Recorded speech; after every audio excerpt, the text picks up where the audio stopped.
आपल्याला बाबासाहेबांचा संविधानकार म्हणून अभिमान वाटतोच, पण तुम्हाला माहिती आहे का, शेतकऱ्यांच्या हक्कांसाठी लढणारे एक महान नेते देखील बाबासाहेबच होते. ही गोष्ट शेवटपर्यंत नक्की ऐका आणि शेअर करा. जाणून घ्या बाबासाहेबांचा हा अज्ञात अध्याय. 1942 साली ते व्हाईसरॉयच्या कार्यकारिणीचे सदस्य झाले आणि त्यांनी पहिल्यांदाच शेतकऱ्यांचे आणि श्रमिकांचे प्रश्न राष्ट्रीय स्तरावर केंद्रस्थानी आणले. त्या काळी जमीनदारांचे आणि खोतांचे राज्य होतं.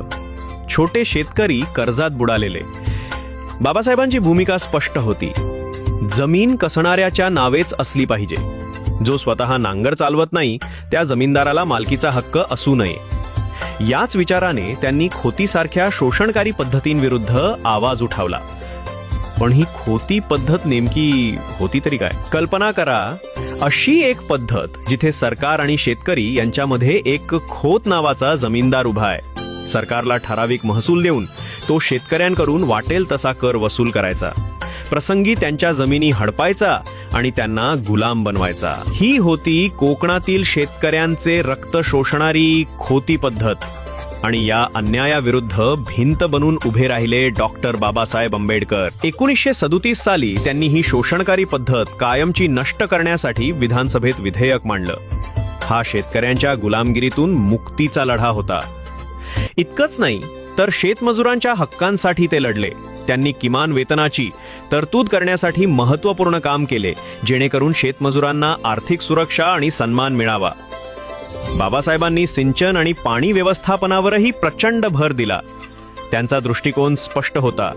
पाणी हे केवळ नैसर्गिक देणगी नसून त्याचे योग्य नियोजन करून देशाच्या विकासासाठी वापरणे ही शासनाची जबाबदारी आहे. आणि याच दूरदृष्टीचं सर्वात मोठं उदाहरण म्हणजे बंगालचे दुःखाश्रू आणि ओडिशाचे दुःखाश्रू म्हणून ओळखल्या जाणाऱ्या नद्या दामोदर आणि महानदी. या नद्यांना येणाऱ्या पुरांमुळे दरवर्षी हजारो लोकांचे आयुष्य आणि शेती उद्ध्वस्त व्हायची. मंत्री असताना बाबासाहेबांनी याच विनाशकारी पाण्याला विकासाचं साधन बनवलं. त्यांच्याच संकल्पनेतून दामोदर व्हॅली आणि हिराकूड सारख्या प्रचंड मोठ्या धरणांचा जन्म झाला. या योजनांमुळे केवळ पूरच नियंत्रणात आले नाहीत, तर लाखो शेतकऱ्यांना सिंचनासाठी पाणी मिळालं आणि देशाला वीज मिळाली. बाबासाहेबांनी जे पाणी शाप होतं त्याला देशासाठी वरदान बनवलं. एक संविधानकार, अर्थतज्ञ, विचारवंत, पण याचबरोबर शेतकऱ्यांचा आणि श्रमिकांचा कैवारी देखील बाबासाहेबच होते. हा इतिहास आपल्याला पूर्णपणे का माहित नाही? आजच्या काळात जेव्हा शेतकरी संघर्षात आहेत, तेव्हा बाबासाहेबांची ही शिकवण आठवणीत ठेवा की देशाची खरी उन्नती ही शेतकरी आणि श्रमिकांच्या प्रगतीवरच अवलंबून आहे. अशाच आणखीन अज्ञात कथा जाणून घेण्यासाठी लेन्स ऑफ AKB ला फॉलो करा.